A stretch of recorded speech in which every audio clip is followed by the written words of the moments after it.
লাবণ্যের হৃদয় কম্পিত হচ্ছে। এরই মাঝে শশী উঠে গেছে। মেয়েটি নজরে আসতেই আসাদ সাহেবের হৃদয় কুঁচকে গেল। তিনি প্রশ্নবিদ্ধ নয়নে লাবণ্যের দিকে তাকালেন। সমানে ঘামছে লাবণ্য। আপু, কুকুর খিদে পেয়েছে। লাবণ্যের কথা বলার মতো অবস্থায় নেই। সে কিছু বলছে না দেখে পাশে তাকালো শশী। লম্বা চওড়া ফর্সা দেহের মানুষটা অনেকটাই অভিরাজের সাথে সাদৃশ্যপূর্ণ। সে তখনও কিছু বুঝতে পারছে না। আসাদ সাহেব শান্ত ধীর কণ্ঠে বললেন, ও কে? বড় আব্বু, ও হচ্ছে। কেমন আছো আব্বু? ঠিক সময় এসেছে অভিরাজ। লাবণ্য যেন প্রাণ ফিরে পেয়েছে। ছেলেটা মেসেজ পেয়ে 1 সেকেন্ডও লেট করেনি। মাঝ রাস্তা থেকেই ইউটার নিয়ে চলে এসেছে। উশসী, তুমি ঘরে যাও, কুকুর জন্য খাবার পাঠাচ্ছি। ভদ্র বাচ্চার মতো চলে গেল শশী। লাবণ্য ইশারায় কিছু বলে যাচ্ছে। অভি সামলাতে পারবে বলে জানালো। মেয়েটা কে অভি? আগে থেকে সব ভেবে রেখেছিল অভিরাজ। সে পুরো ঘটনাটা বলতেই আসাদ সাহেব বললেন, তোমরা পুলিশে কেন ইনফর্ম করলে না? আব্বু ও ভিনদেশী, নিজের বিষয়ে খুব একটা বলতেও পারলো না। যদি কোনো শত্রু থেকে থাকে। পুলিশকে ইনফর্ম করা উচিত ছিল। এমন সিদ্ধান্ত নেওয়া উচিত হয়নি যদি মেয়েটা কোনো দুর্ঘটনার কারণ হয়। উশসী এমন নয় বাবা, 15 বছর বয়সী একটা বাচ্চা, ও কি করে আততায়ী হয়? আসাদ ছেলের পানে তাকালেন। অভির দৃষ্টিতে বিরক্তি। তিনি বিন্দুমাত্র অবাক হলেন না। শোনো, ছোঁয়াকে পাত্রপক্ষ দেখতে আসবে। খুব দ্রুতই বিয়ের কার্যক্রম শুরু হয়ে যাবে। তাই আজই আমার সাথে ফিরবে তোমরা। আমি এখন ফিরতে পারবো না আব্বু। ফিরতে হবে। জোর করলেই সব হয় না আব্বু। যাবো না মানে যাবো না। তোমার সমস্যা কোথায় অভি? জানি না, তবে এটাই ফাইনাল। ছেলের হনহনিয়ে চলে যাওয়ার দিকে দৃষ্টি নিক্ষেপ করলেন ভদ্রলোক। বরাবরই তার ছেলে জেদি প্রকৃতির। তবে লাবণ্য এক ফোঁটা বৃষ্টি হয়ে এলো। বলল, তুমি বসো, আমি ওকে বোঝাচ্ছি। বড় আব্বু, তুই এমন কেন করছিস অভি? বাড়ি ফিরে গেলে কি এমন হবে? অভি একই ভঙ্গিতে বসে রইল। তার শক্তপোক্ত দেহটা কাঁপছে। লাবণ্য ফের এগিয়ে এসে ওর সামনে দাঁড়ালো। বাড়ির সবাই কষ্ট পাবে অভি। ফিরতে চাই না লাবণ্য। মানসিক অশান্তি কার ভালো লাগে? তোর কি মনে হয় এরপরেও ওসব বলবে? না বলার কোনো কারণ দেখছি না। আমরা দুজনেই জানি বিয়েটা সম্ভব নয়, তাই কারো কথায় আমাদের কিছু যায় আসে না। সবাই একটা ডিসিশন নিয়েছে, আর আমরাও একটা ডিসিশন জানিয়েছি। সব তো এখানেই শেষ, তাই না? উশসীর কথা ভেবেছিস? ওকে আমাদের সাথেই নিয়ে যাব। অত মানুষের সাথে নিজেকে মানিয়ে নিতে পারবে ও? কেন পারবে না? জানি না, ভালো লাগছে না, যা ইচ্ছে কর। মাথায় হাত চেপে রাখলো অভিরাজ। তার ফর্সা গাল লাল হয়ে এসেছে। ফ্যাকাশে চোখের দৃষ্টি। ও শশী দরজার কাছে দাঁড়িয়েছিল। কোকো খিদের চোটে মিউমিউ করছে। আয়নায় ওকে দেখতে পেল অভি। ভেতরে এসো। কুকুর খিদে পেয়েছে। আসো, খাবার দিচ্ছি। নিচু হয়ে এলো মেয়েটার মুখ। সে অভিরাজ আর লাবণ্যর কথাগুলো শুনতে পেয়েছে। নিজেকে বড় অদ্ভুত প্রাণী বলে মনে হচ্ছে তার। আসাদ সাহেব ফোনে কথা বলছিলেন। অভি আর ঐশীকে নেমে আসতে দেখে কল রেখে দিলেন। ঐশী তার থেকে একটু দূরে দাঁড়িয়ে আছে। এদিকে এসো। নরম পায়ে এগিয়ে এলো ঐশী। আসাদ সাহেব ইশারায় বসতে বললেন। কি নাম তোমার? উশসী বল। ওকে বেটা, ভয় পাওয়ার কিচ্ছু নেই। খুব দ্রুতই তোমার ফ্যামিলিকে খুঁজে পাবো আমরা। জি। কোকোর খাবার দিয়ে অভিরাজ বলল, ঘরে গিয়ে যা যা দরকার গুছিয়ে নাও। দরকার হলে লাবণ্যকে ডেকে নাও। ঐশী চলে যেতেই আসাদ বললেন, আগের মতো স্বাভাবিক হও অভি। তোমাদের সর্বদা স্বাধীনতা দিয়েছি। এত বছর দুইজন একসাথে আছো, এরপরও কি একে অপরের প্রতি ভালোবাসা হয়নি? লাবণ্য আমার খুব ভালো বন্ধু আব্বু। এর বেশি কিছু কখনোই ভাবিনি। একজন ভালো বন্ধু যেভাবে খেয়াল রাখে, আমিও তাই করেছি। একসাথে থাকা মানে অন্য দৃষ্টি হবে এমন কোনো কথা নেই। বন্ধুকে জীবন সঙ্গী বানানো তো শখের বিষয় বেটা। ইরা আর লাবণ্যর মধ্যে ফারাক দেখি না আমি। লাবণ্য আমার কাজিন সিস্টার হলেও সে আমার চোখে ভীষণ ভালো বন্ধু। আমার চোখে লাইফ পার্টনার বড়ই দৃষ্টিকটু লাগে। তোমাদের সিদ্ধান্তই বহাল তবে। জি আব্বু। আসাদ সাহেবের দীর্ঘশ্বাস ছড়িয়ে গেল পুরো বাড়িতে। লাবণ্য ও শশীকে তৈরি করে নিয়ে এসেছে। মেয়েটাকে জিন্স প্যান্ট আর লং শার্টে দারুণ লাগছে। পুরো রাস্তায় ও শশী কারোর সাথেই কথা বলেনি। তার এই অনিশ্চিত জীবনটা যেন ক্রমশ দ্যুতি হারাচ্ছে। ছোঁয়াগ হলো অভিরাজের ছোট কাকার একমাত্র মেয়ে। বয়সের দিক থেকে ইরার কিছু বড়। মেয়েটার প্রণয় ছিল নিজ মামাতো ভাইয়ের সাথে।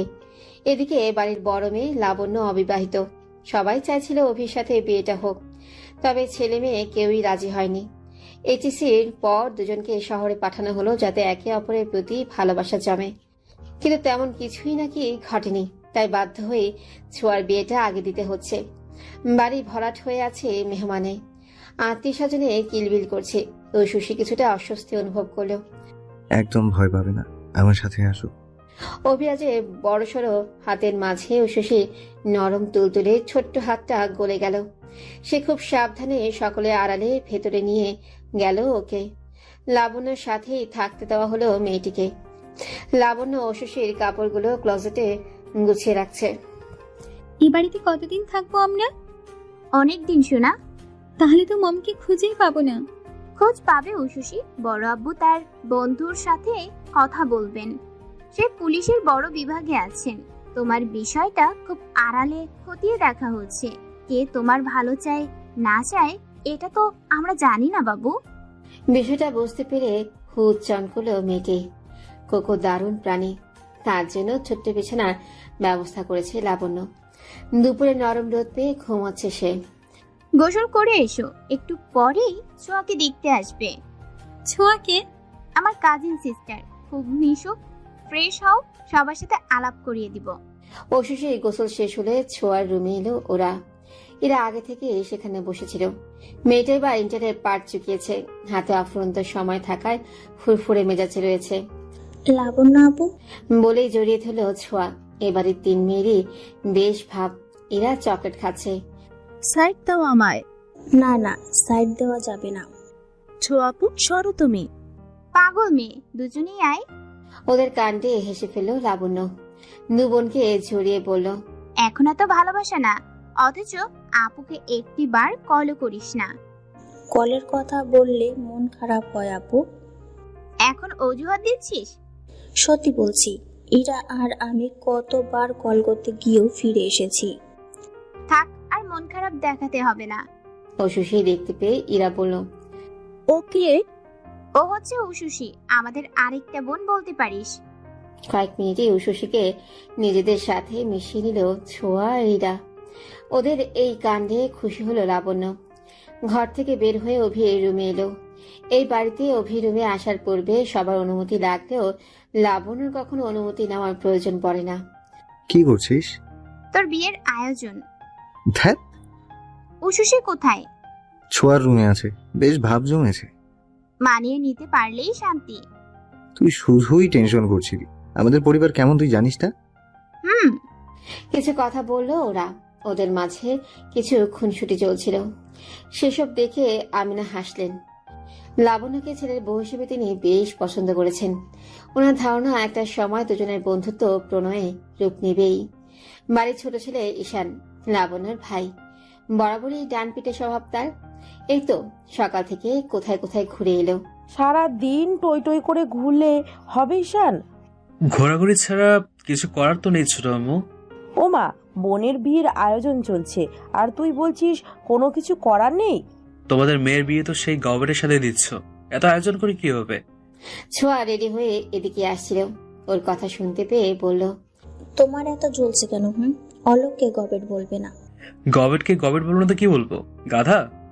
একদল মানুষ হেসে উঠল। ছোঁয়া রেগে আগুন।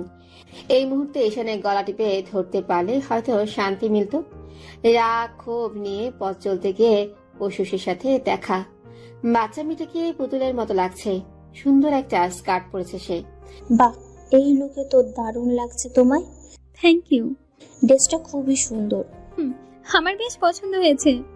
আসো আমার সাথে, কিছু খেয়ে নিবে। পেছন পেছন এলো অশুষি। ছোঁয়া ওকে স্ন্যাক্স এনে দিল। এখন 12:30 মতো বাজে। এই বাড়িতে এসেছে প্রায় 1.5 ঘন্টার মতো। অশুষির কাছে সবটা অন্যরকম লাগছে। এইটুকু বয়সে মানুষগুলোকে এত আপন কেন অনুভব হয়? ছাদে যেতে চায় অশুষি, তাই এদিক সেদিকে ঘুরছিল। তখন ঈশানের সাথে দেখা। দুজনের পরিচয় নেই। অশুষি একটু ভরকে গেল। নাম কি তোমার? উশুশি। ভাইয়ের সাথে এসছো? জি। গুড। জানো তো এই বাড়িতে আমার কথাই সব। আচ্ছা। Don't you believe me? No no, I believe you a lot. Good girl. কোথায় যাচ্ছ? ছাদে। ওকে, আমার সাথে এসো। ঈশানের পেছন পেছন আসতে লাগলো শশী। সত্যি বলতে ছেলেটার ভাবভঙ্গিমা পছন্দ হয়েছে মেয়েটির। সে এগিয়ে যাচ্ছে, কিন্তু ছাদে এসে অভিরাজকে দেখতে পেল। অভি দুজনকে দেখে ভ্রু কুঞ্চিত করে ফেললো। কি করিস তোরা? ব্রো, এই বাচ্চারা তখন থেকে কান্না করেই যাচ্ছে, তোমাকে নাকি খুঁজে পাচ্ছে না। ঈশানের কথার প্রতিবাদ স্বরূপ বলল ও শশী। আমি কখন? তুমি চুপ। ও শশী চুপ করে গেল। ঈশান আরো দু চারটে রং মেশানোর কথা বলে চলে গেল। ও শশী হাবলুর মতো তাকে ওর নাজেহাল অবস্থা দেখে অভি হাসল। আসলেই কান্না করেছো? আপনার তেমনটা মনে হলো? না হওয়ার কি আছে? শোনেন, হুম? Ushoshi fall is a brief human, so মোটেও অসহায় নয়। Don't pick it smart. ও শশীর নাক ফুলানো দেখে আসলেই হেসে উঠল অভিরাজ। তার মসৃণ বাদামি রঙা চুলগুলো মুঠোয় ভরাট করতেই একরাশ ভালো লাগে এসে স্পর্শ করলো মেয়েটির সর্বাঙ্গে। এক মুহূর্তের জন্য মনে হলো পৃথিবীর সব সুখ রয়েছে এই মুঠোতে। Doctor, he is fine. Cool, আপনি নিজেই একজন ডাক্তার, এত ব্যস্ত হওয়ার কিছু নেই। লাবণ্য তবুও শান্ত হতে পারল না। ডাক্তার নাফিস বেশ মনোযোগ দিয়ে রিপোর্টগুলো দেখছে। লাবণ্যের সাহস হয়নি রিপোর্ট দেখার। মিস্টার অভিরাজ মানসিকভাবে বেশ শকে আছেন। ওনার শারীরিক স্বাস্থ্যে কিছুটা অবনতি এসেছে। শরীর দুর্বল আর আলো বাতাসের অভাব রয়েছে। কিছু মেডিসিন দিয়ে দিচ্ছি, দুর্বলতা কেটে যাবে। তবে শরীরে আলো বাতাসের স্পর্শ লাগাতে হবে। ডাক্তারের ক্যাবিন থেকে বের হয়ে অভির ক্যাবিনে এলো লাবণ্য। পুরোটা রাত ওর চোখে ঘুম নেই। ছেলেটা হুট করে গত রাতে জ্ঞান হারিয়ে ফেলেছে। সারা রাত স্যালাইন দেওয়া হলো। এভাবে চললে বাঁচবে মানুষটা? অভির হাতটা ধরতেই লাবণ্যর বুকটা হু হু করে উঠল। কান্নায় ভেঙে পড়ল সে। এদিকে সমান তালে কল করছে অভির বোন ইরা। গত মাসেই মেয়েটার বিয়ে হয়েছে। এরই মধ্যে খবরটা পৌঁছে গেছে তার কানে। লাবণ্য পুরো ঘটনা বললেও শান্তি পেল না মেয়েটা। লন্ডনের মতো জায়গা থেকে সেদিনই রওনা দিয়ে দিল। অভির ফ্যাকাশে মুখটা লাবণ্যকে আরো ভেঙে দিল। আর কত সহ্য করবে সে? আমিনা ছেলের মাথায় হাত বুলিয়ে দিয়েছেন। নিষ্প্রাণ দেহটা বিছানায় এলিয়ে আছে অভি। মায়ের ছোঁয়া তার হৃদয়কে শীতল করে দিচ্ছে। অভি বাবা, কেমন লাগছে এখন? ঠিক আছে মা। না খেলে আবার শরীর খারাপ করবে, একটু খেয়ে নে সোনা। ইচ্ছে করছে না। বিষণ্ণ হয়ে এলো লাবণ্যের মুখশ্রী। সেটা এত বেশি বুঝে কেন? বিকেলবেলা অভিকে নিয়ে গার্ডেনে বের হলো লাবণ্য। এই বাগানটা বড় শখ করে গুছিয়েছিল অভিরাজ, আর তার সঙ্গ দিয়েছিল ইরা, লাবণ্য। অথচ সময়ের স্রোতে বাগানটায় ভুলেও পা রাখে না অভি। কত বছর হয়ে গেল নিজ হাতে গাছগুলোকে পানি দেওয়া হয় না। কচি নরম গাছগুলোর মাঝে নিজের অতীত খুঁজে পেল সে। বহুদিন পর আজ নিজ হাতে গাছগুলোকে পানি দ্বারা সিক্ত করলো। ওর এই একটুখানি স্বাভাবিক অবস্থাও যেন লাবণ্যর চোখে অমৃত। রাতের খাবারটা একসাথে খেলো সবাই। ইরা এইভাবেই চলে আসায় একটু রাগ দেখালো অভি। সে বুঝতে পারলো তার শারীরিক অসুস্থতা তার পরিবারকে কতটা পীড়া দেয়। তোমার কিছু হলে আমি তো শেষ হয়ে যাব ভাইয়া। তুমি এমন করো কেন? পরের বার এত রিস্ক নিয়ে চলে এলে মার খাবি ইরা। তার মানে সামনেও এমন কিছু হবে? এই প্রশ্নের জবাব এলো না ছেলেটির থেকে। সে মাছের কাঁটা ছাড়াতে ব্যস্ত। কাঁটা ছাড়াতে ছাড়াতে শশীর কথা মনে পড়ল। মেয়েটি কাঁটা বাছার জন্য মাছ খেত না। তারপর অভি যখন মাছ খাওয়ানো শেখালো, সে থেকে দুবেলাই মাছ মাছ করে পাগল করে ফেলত। সেই মেয়েটা আজ কোথায় আছে অভির জানা নেই। তার দেহ মন পুরোটাই অতীতের মাতম তুলল। হাহাকার যেন ছিঁড়ে ফেলল বুক। অতীত। আকাশ ডাকতে খেয়াল হলো অভিরাজের। উশুষি মসৃণ সুতার ন্যায় চুলগুলো এখনো মুঠোতে। উশুষিও তাকিয়ে আছে এক দৃষ্টিতে। একটু অস্বস্তি বোধ করলো অভি। অথচ এর বিন্দুমাত্র দেখা গেল না উশুষির মাঝে। অভিরাজ চোখ নামিয়ে ফেলল। এর মধ্যে বৃষ্টি শুরু হয়ে গেছে। নেমে আসো। যাবো না। আরে থাকতে দেন না একটু। নো, একটুও না, জ্বর এসে যাবে। কিচ্ছু হবে না। বাচ্চাদের মতো করো না উশসী। আমি তো বাচ্চাই। বাক্যটিতে কিছু ছিল। অভির দৃষ্টি শীতল হয়ে এলো। বৃষ্টির জলে ভিজতে লাগলো দুজনা। উশুষী চোখ বন্ধ করে নিয়েছে। তার গোলাপি রঙা ঠোঁট যেন আরো বেশি গোলাপি হয়ে এসেছে। সুন্দর মুখটা জলসিক্ত। তাকে দেখে বোঝার উপায় নেই সে 15 বছর বয়সী কিশোরী। অভিরাজ এই মুহূর্তে মেয়েটিকে যুবতী রূপে দেখতে লাগলো। তার কোমর পা দুটো যেন পদ্ম ফুল। অভি, উশসী, কোথায় তোরা? বৃষ্টি শুরু হয়ে গেছে। এই কোথায় তোরা? ডাকতে ডাকতে ছাদে চলে এসেছে লাবণ্য। ওদের ভিজতে দেখে বলল, পাগল হয়ে গিয়েছিস? উষসী, চলো। না না, আরেকটু প্লিজ। অভি, দাঁড়িয়ে আছিস কেন? উষসী আসছে না। টেনে নিয়ে আয়। উফ, আমার ঘরের জানালাগুলো খুলে রেখে এসেছি। ওকে দ্রুত নিয়ে আয় অভি। উষসী যাবে না বলেই স্থির করেছে। বৃষ্টি যেন ওকে বুকের মধ্যে জড়িয়ে নিয়েছে। অভিরাজ এবার রাগান্বিত বোধ করলো। এখনই নামবে তুমি? প্লিজ আরেকটু। কোনো কথাই গায়ে মাখলো না অভিরাজ। উষসীকে নিয়ে নেমে এলো। উষসী বৃষ্টির জলে ভিজে একাকার। সে তবু তাকিয়ে রইল ছাদের পানে। বিন্দু বিন্দু জলকণাগুলো ছাদে থাকা গাছগুলোকে ছুঁয়ে যাচ্ছে। কি সুন্দর মনোরম এই পরিবেশ। ঈশান দোলনায় বসে বসে ফোনে যেন কি করছে, সেটার কথাবার্তা উষসীর হৃদয় ছুঁয়েছে। সে পেছনে এলো, দাঁড়ালো। Hi, I can sit next to you. Yeah sure. তোমার মন খারাপ? কেমন করে বুঝলে? তোমার চোখের দৃষ্টি পড়ে। তুমি আই রিড করতে পারো? কখনো কখনো। ফাইন। তুমি এখানে কি করছো? সবাই তো মজা করছে। তোমাকে দেখে এলাম। বন্ধুত্ব করতে চাও? ইয়া। ঈশান পুরোপুরি মুখোমুখি হয়ে বসল। উষসী সুন্দর এক বিদেশিনী। তার কোমল চুল আর সুন্দর দুটো চোখ দেখল সে। What do you see on my face? You are beautiful little girl.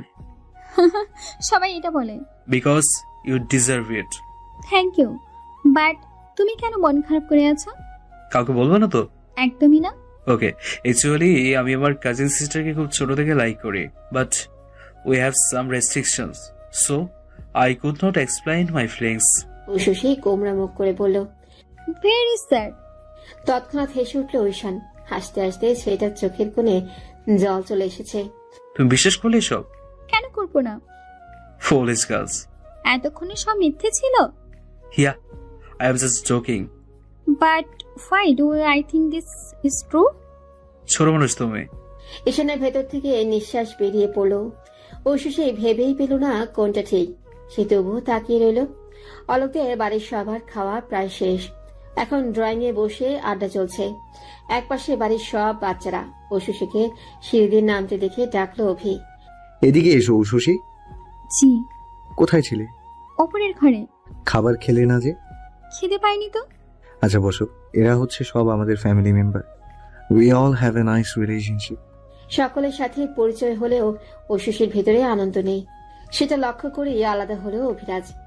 টেরেসে এসেও অন্যমনস্ক হয়ে রইল মেয়েটি। What happened Ushasi? আমার খুব খারাপ লাগছে। ঘরে যাবে? নো। তাহলে? ঈশান নামের ছেলেটা বড় বিষণ্ণ হয়ে আছে। ওর মনের ভেতর খুব কষ্ট কোথায়। ও এমনই, সিরিয়াস কিছু না, একদম মন খারাপ করবে না। আচ্ছা চোখ বন্ধ করো তো। উষসী চোখ বন্ধ করলো। মৃদু হাওয়ায় নড়ছে মেয়েটির বাদামি রঙা চুল। মৃদু হাওয়ায় নড়ছে মেয়েটির বাদামি রঙা চুল। ওর দিক থেকে নজর হটিয়ে পকেট থেকে কিছু একটা বের করলো। খানিক বাদে নিজের গলায় শীতল কিছুর আভাস পেল উষসী। চোখ খুলতে চাইলে বাধা দিল অভিরাজ। চোখ বন্ধ। কি করছেন? কথা নয় উষসী। আমার শ্বশুরি লাগছে। দাঁড়াও একটু। হয়েছে। এই তো, এবার চোখ খুলো। চোখ খুলতে চাইলে বাধা দিল অভিরাজ। নীল রঙের পাথরটা একটু বেশি সুন্দর। উষসীর ফর্সা গলায় বেশ সুন্দর লাগছে। অভিরাজের দিকে না তাকিয়ে উষসী বলল, এটা তো অনেক সুন্দর। এই পাথরের কষ্ট তো অনেক। আমায় কেন দিলেন? দিতে পারি না। কস্টলি তো। তো আমার ছেলে এতগুলো টাকা। এত হিসেবই কেন তুমি? হিসেব ছাড়া জীবন চলে? তা চলে না। ছোঁয়ার জন্য গিফট কিনতে গিয়েছিলাম, তখনই এটা নজরে এলো। তোমার কথা মনে পড়েছিল, তাই নিয়ে এলাম। Thank you. জবাবে মৃদু হেসে উঠল অভিরাজ। তার এই হাসি দু নয়ন ভরে দেখছে উষসী। মেয়েটির কোমল ত্বকে হাওয়া এসে সুসুরি দিচ্ছে। এক অন্যরকম সুখ অনুভব হলো। হুট করেই ভীষণ ভালো লাগছে মেয়েটির। উষসীর ভেজা চুলগুলো থেকে টপ টপ করে পানি ঝরছে। মেয়েটির এই রাতের বেলা গোসল করেছে। লাবণ্য বেডের উপর বসে কাজ করছিল। অভি তাকে এক বস্তা কাজ দিয়েছে। ছেলেটা নাকি খুব মাথায় যন্ত্রণা হচ্ছে। অভির যন্ত্রণায় ছোট থেকেই বুক পুড়ে লাবণ্যর। ছেলেটার প্রতি ভীষণ মায়া ওর। উষসীর সিক্ত চুলগুলো হুট করে নজর এলো। বাদামি রঙা সুন্দর চুলগুলো পিঠময় ছড়িয়ে। গায়ে টি শার্ট, অতিরিক্ত ফর্সা পিঠটা নজর কাটতে বাধ্য করে। মাখনের মতো লাগছে মেয়েটিকে। লাবণ্য কাজ থামিয়ে পুরোপুরি একবার দেখে নিল। এত সুন্দর মানুষ সত্যি এর আগে দেখেনি সে। আপু, আমি কি 1 কাপ চা পেতে পারি? এখন তো অনেক রাত উশুশি, বাড়ির সহযোগীরা এখন এই সময় ঘুমিয়ে থাকে। কিচেন থেকে বানাতে পারি আমি? তুমি পারবে? আমার হাতে অনেক কাজ, না হলে আমিই বানাতাম। হ্যাঁ পারবো। অশুষি আলগোছে ঘর থেকে বেরিয়ে এলো। রাত প্রায় 1:30। পুরো বাড়ি নির্জন। অশুষি পা টিপে চলছে। কিচেনে এসেই বিশাল অবয়ব চোখে পড়ল। পেছন থেকে ও বুঝতে পারলো মানুষটা অভিরাজ। মিস্টার রাগি? এই বিদঘুটে নামে কেন ডাকো শশী? বিদঘুটে নয়, এটা সুন্দর। হায় রে মেয়ে, বলো এত রাতে এখানে কেন? কি করছেন? আমি আসলে চা বানানোর জন্য এসেছি। আমি অলরেডি চা বানিয়ে নিয়েছি, তুমি খাবে? আপনার কম পড়বে তো। পড়বে না, তুমি জানো না শেয়ারে কেয়ার বাড়ে। তাহলে ঠিক আছে। মিষ্টি হেসে 1 কাপ চা নিল অশুষি। অভি নিজের কাপটা হাতে তুলতেই মেয়েটির সিক্ত চোখ দেখতে পেল। অসময়ে গোসল করেছো কেন? ভালো লাগে। 3 বার গোসল করলে এভাবে তো ঠান্ডা লেগে যাবে। লাগবে না তো। কেন লাগবে না? বৃষ্টি তোমার ভীষণ আপন বুঝি? খুব আপন। চলো তাহলে। কোথায়? বৃষ্টির কাছে। কেন? বৃষ্টি ভেজা আর আপন জুড়তে। 2 কাপ চাই রয়ে গেল। অভিরাজ অশুষিকে নিয়ে বাইরে এলো। টিপ করে বর্ষণ নেমেছে। অশুষি অধৈর্য জুড়ে হাসি এলো। মেয়েটি বৃষ্টি যেন একটু বেশি ভালোবাসে। অভিরাজ আর অশুষি দুজনেই যেন বাচ্চা বনে গেল। কাদা দিয়ে খেলছে তারা। বৃষ্টির জল ছিটিয়ে দিচ্ছে একে অপরকে। দুজনের বয়সী যেন হাঁটুতে নেমে গেছে। সমবয়সী বন্ধুর ন্যায় খেলছে তারা। ওদের এই বৃষ্টি ভেজা আলাপন স্পষ্ট দেখতে পেল লাবণ্য। জানালার কাছ থেকে সরে এলো সে। হুট করেই তার খারাপ লাগছে, অথচ এমনটা হওয়া একদমই উচিত না। জামা বদলে ঘুমাতে এলো অশুষি। 4 বার গোসল করলো আজ। মেয়েটি পুরো পাগল। বৃষ্টি ছাড়া কিছুই যেন বুঝে না। লাবণ্যর কাজ শেষ হলো শেষ রাতে। এসে দেখলো অশুষি ভীষণ শীতে জুবুথুবু হয়ে আছে। তার গায়ের উপরে থাকা চাদরটা সরে গিয়েছে অনেকটাই। সেটা ঠিক করে বাইরে এলো লাবণ্য। অভিরাজের ঘরের দরজা খোলা ছিল। সে স্বভাবতেই সরাসরি প্রবেশ করলো। ঘুমাসনি? না, অনেকগুলো কাজ বাকি। এত কাজ জমলো কি করে? কয়েকদিন ধরেই কাজে মন বসছে না। মন কোথায় থাকে? কাউকে পছন্দ করিস? কাউকে বলতে? উশুশি? তোর মাথা নষ্ট হয়ে গেছে? তা কেন হতে যাবে? শুধু মনে হলো। বাদ দে, কাজগুলো রেখে ঘুমা। একটু পরেই ঘুমাবো। তোর কাজ শেষ? হ্যাঁ। ঘুমাতে যা তাহলে। শশী কি ঘুমিয়ে গেছে? অনেকক্ষণ। Good night. কাল সকাল করে উঠিস না। লাবণ্য নিজের ঘরে এসে শুয়ে পড়ল। তার ভালো লাগছে না কিছুই। অশুষি গভীর ঘুমে তুলি। মেয়েটিকে দেখলে এক টুকরো ভেজা বরফ কিংবা পেঁজা তুলোর মতো মনে হয়। সৃষ্টিকর্তা সমস্ত রূপ বুঝি একজনের মাঝে উজাড় করে দিয়েছে। সকাল সকাল ছোঁয়া বেশ সেজেছে। হলুদ কমলার মিশ্রণে একটি শাড়ি পরেছে সে। তাকে দেখে মনে হচ্ছে ভোরের সূর্য। বাইরের বল নিয়ে শরীর চর্চা করছিল ঈশান। ছোঁয়াকে বের হতে দেখে পড়ল। আলোর সাথে কোথায় যাস? অলোকের সাথে বের হব। বিয়ের আগে এত কিসের করি? বললে কি সমস্যা? কি সমস্যা মানে? চুপচাপ ঘরে যাবি। মানে কি? আমার সাথে ওর বিয়ে হয়েছে, আর তাছাড়া এর বাইরে আমরা কাজিন, তাই ঘুরতেই পারি। না পারিস না, সোজা ঘরে যাবি। তুমি চুপচাপ ঘরে যা। ধমকটা এত জোরে ছিল যে চোখে জল নেমে এলো ছোঁয়ার। ছলছল নয়নে তাকিয়ে থেকে ঘরে চলে এলো মেয়েটি। ঈশানের চোখে মুখে আধার। দোলনায় বসে আইসক্রিম খাচ্ছিল অশুষি। পুরো ঘটনাটা দেখেছে সে। Ishan, I have a confusion. Whatever? এই যে ছোঁয়া আপুকে তুমি তার উডবির সাথে ঘুরতে যেতে দিলে না, এটা কেন করলে? বিয়ের আগে এত কিসের করি? It's very normal. But sometimes it's very difficult. আমার কেন মনে হচ্ছে তুমি তাকে লাইক করো? কারণ তোমার মনের সমস্যা। থমকে গেল অশুষি। কথাটা মিলিয়ে সে পুনরায় দৌড়ে গেল। ঈশান চক্কর দিতে ব্যস্ত। তুমি আমায় অবাক করে দিচ্ছ। তাই? But I like your attitude. Crush খেয়েছো? উশসী বল কার উপর ক্রাশ খায় না, তার উপর অন্যদের ক্রাশই তো করে। ওহো শব্দে হাসল ঈশান। তোয়ালে দিয়ে শরীরে ঘাম মুছে বাড়ির ভিতরে এলো। ছোঁয়া কান্না করছে আর তাকে সান্ত্বনা দিচ্ছেন বাড়ির মেঝোকে নিয়ে লতিফা। ওই তো এসেছে তোমার গুণধর ছেলে। দেখছি মা, কান্না করিস না। ঈশান, এদিকে আয় তো। জি আম্মু, ওকে বাইরে যেতে দিলি না কেন? বিয়ের আগে গবেটের সাথে এত ঘোরাঘুরি কেন করবে? হ্যাঁ, আর তো কিছুদিন বাকি, তারপর না হয় গবেটের গলায় ঝুলে থাকবে। দেখলে মেজ আম্মু, ও সব সময় এমন করে, ছোট থেকেই আমায় দেখতে পারে না। ঈশান ডোন্ট কেয়ার ভাব নিয়ে দাঁড়ালো। লতিফা ছেলেকে বললেন, আর এমন করবে না ঈশান। ছোঁয়া যা, ঘুরে আয় মা। ভেঙচি মেরে বেরিয়ে যায় ছোঁয়া। লতিফা শ্বাস ফেললেন। কি হয়েছে তোর? কি হবে? এমন করিস কেন? ওর সাথে অলোকের বিয়ে ঠিক, আর ওরা তো কাজিন হয়। যা ইচ্ছে করুক। গড়গড় শব্দে উঠে গেল ঈশান। সেদিকে তাকিয়ে বড় মন খারাপ হলো অসুশীল। সে পেছন পেছন উঠে এলো। ফ্রেন্ড, তুমি আমাকে সত্যিটা বললে না। সত্যি বলেছে উশুশি। তবে সেটা ঘুরিয়ে, রাইট? হুম। তুমি তাকে মনের কথা বলছো না কেন? কি বলবো? তাকে পছন্দ করো। পছন্দ করি না। ঈশানের ঘরের কাছে এসে থেমে গেল ঔশুশী। অভি ছাড়া অন্য কোনো ছেলের রুমে প্রবেশ করে না সে। ঔশুশী আর অভিরাজের দূরত্ব কয়েক ইঞ্চি মাত্র। দুপুরে খাবার খাচ্ছে ওরা। মেয়েটিকে মাছ বেছে দিচ্ছে অভিরাজ। সেটা বেশ তৃপ্তি নিয়ে খাচ্ছে কিশোরী। লাবণ্য আজ মাছ খেতে চাইল না। অভিও আর মাছ বাঁচল না। সে খেতে খেতে বলল, ছোঁয়ার বিয়েটা এত দ্রুত না হলেই ভালো হতো না? অভি মূলত লাবণ্যর বিয়ের কথাই বলতে চাইছিল। সবাই সেটা না বুঝলেও লাবণ্য বেশ ভালোই বুঝতো। সমস্যা কি অভি? ছোঁয়ার প্রেমের বিয়ে, আর বিয়ে পিছিয়ে দেওয়া ঠিক না। এই কথার পর আর কোনো কথা হলো না। অভি হতাশ হয়ে শেষ বেলায় বলল, লাবণ্যর জন্য দ্রুত পাত্র দেখা শুরু করো তোমরা। ছোঁয়ার বিয়ে হলে ওকেও বিয়ে দিয়ে দাও। হঠাৎ ওর বিয়ে নিয়ে কেন পড়লে অভি? আসাদের প্রশ্নে অভির মুখে আধার নেমে এলো। সে কোকোর জন্য খাবার তৈরি করতে করতে বলল, কারণ ওর বয়স হয়েছে। বয়স তো তোমারও হয়েছে, তুমি কেন করছো না? মনের মতো মেয়ে পেলে করবো। তোমার মনে কেমন মেয়ে চায়? এই প্রশ্নের জবাব দিল না অভিরাজ। অসুশী কোকোকে নিয়ে একটু দূরে এসে খাবার খাওয়াচ্ছে। লাবণ্য এই সময়টা চুপি ছিল। হঠাৎ করেই বলল, আবার বিয়ে নিয়ে এত ভাবতে হবে না, সময় হলে আমি নিজেই জানাবো। লাবণ্য চলে যেতে অভিরাজ বলল, দেখলে তোমরা, লাবণ্যর মনের খবর কেউ জানতে চাও না। আমি ড্যাম শিওর ওর পছন্দের কেউ আছে, আর তোমরা কি না শুধু শুধু আমার সাথে ওকে জুড়তে চাও। অভিরাজের বলা বাক্যগুলো স্পষ্ট কানে এলো লাবণ্যর। মেয়েটির পা থমকে গিয়েছে। মুখের ভেতরটা করছে ভীষণ ধুকপুক। কোকো তোমার খুব প্রিয়, তাই না?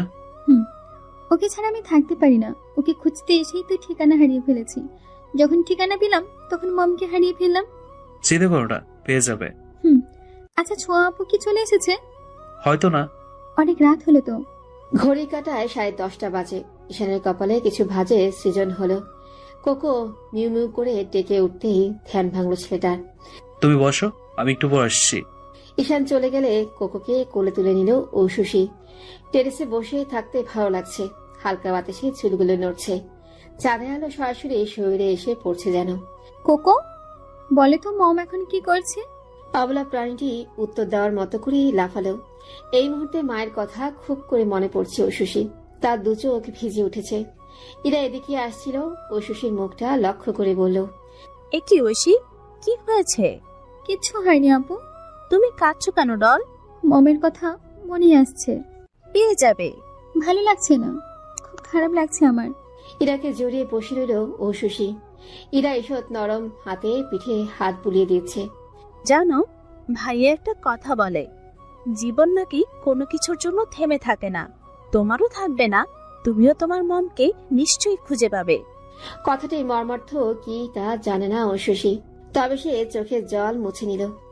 গাড়ির আওয়াজ হতেই বুঝলো ছোঁয়া এসেছে। মেয়েটার শরীরে থাকা কুসুম রাঙ্গা শাড়িটা বড় চোখে লাগছে। অভির দেওয়া নীল পাথরের প্যান্ডেন্টটা নাড়াচাড়া করছে ঐশী। খুবই সুন্দর এটা। অনেকটাই দামি তা ঐশী বুঝতে পারে। মনে মনে এই দামও কল্পনা করে ফেলল মেয়েটি। তোমার হাতে কি উশুশি? একটা পেন্ডেন্ট। দেখি, এটা তো খুব সুন্দর। আগে তো দেখিনি, কে দিয়েছে? মিস্টার রাগি। অভি দিয়েছে? আমায় তো বললো না কিছু। শেষ বাক্যের জবাব মিলল না লাবণ্যের। সে পেন্ডেন্টটা ফিরিয়ে দিয়ে বলল, রাতে আবার গোসল করেছো? হ্যাঁ। এভাবে গোসল করলে ঠান্ডা লেগে যাবে। পরের বার এমনটা করবে না, কেমন? ঠিক আছে আপু। ঐশী লাবণ্যের কোলে মাথা রাখলো। লাবণ্যকে বিশেষ পছন্দ করে সে। কেমন মামা গন্ধ থাকে। লাবণ্য ঐশীর বাদামি রঙা চুলগুলোতে হাত গুলিয়ে দিল। ধীরে ধীরে ম্যাসেজ করে দিচ্ছে সে। অভিরাজের চোখে ঘুম নেই। সে সারাটা রাত একটা বিষয় কল্পনা করেছে। তার আর ঐশীর বয়সের ফারাক 1 যুগ, অর্থাৎ একটা জেনারেশনের গ্যাপ। তার আর ঐশীর বয়সের ফারাক 1 যুগ, অর্থাৎ একটা জেনারেশনের গ্যাপ। শুরুর দিকে অভি বেশ গরম মেজাজ দেখিয়েছে, ঐশীও তাই। কেউ কাউকে সহ্যই করতে পারছিল না, কিন্তু হুট করেই দুজনের সম্পর্ক মসৃণ হয়ে গেল। লাবণ্য থেকে তার কাছে বেশি সময় কাটায় ঐশী, ভরসা পায় অনেক। অভি কখনোই মেয়েটির প্রতি সরু অনুভূতিটা অস্বীকার করতে পারবে না। এটা যে শারীরিক মোহ নয়, তাই কদিনে বেশ স্পষ্ট। ঐশী সুন্দরী কিশোরী, তাকে দেখে যে কারো ভালো লাগার কথা। তবে অভির মনে যা চলে তা ভালো লাগার বাইরে অন্য একটি শব্দ। তবে ঐশীর মনেও কি এমন কিছু হয়? এই প্রশ্নের জবাব শুধু ঐশী দিতে পারবে। এরপরও অনেক রকমারি ঝামেলা রয়েছে, সেই থেকে ভাবুক হয়ে আছে ছেলেটা। যন্ত্রণায় মস্তিষ্ক জ্যাম হয়ে গেছে। ভোর হতেই চা দিতে চলে এসেছে লাবণ্য। মেয়েটা অভির সব কাজেই সঙ্গ দেয়।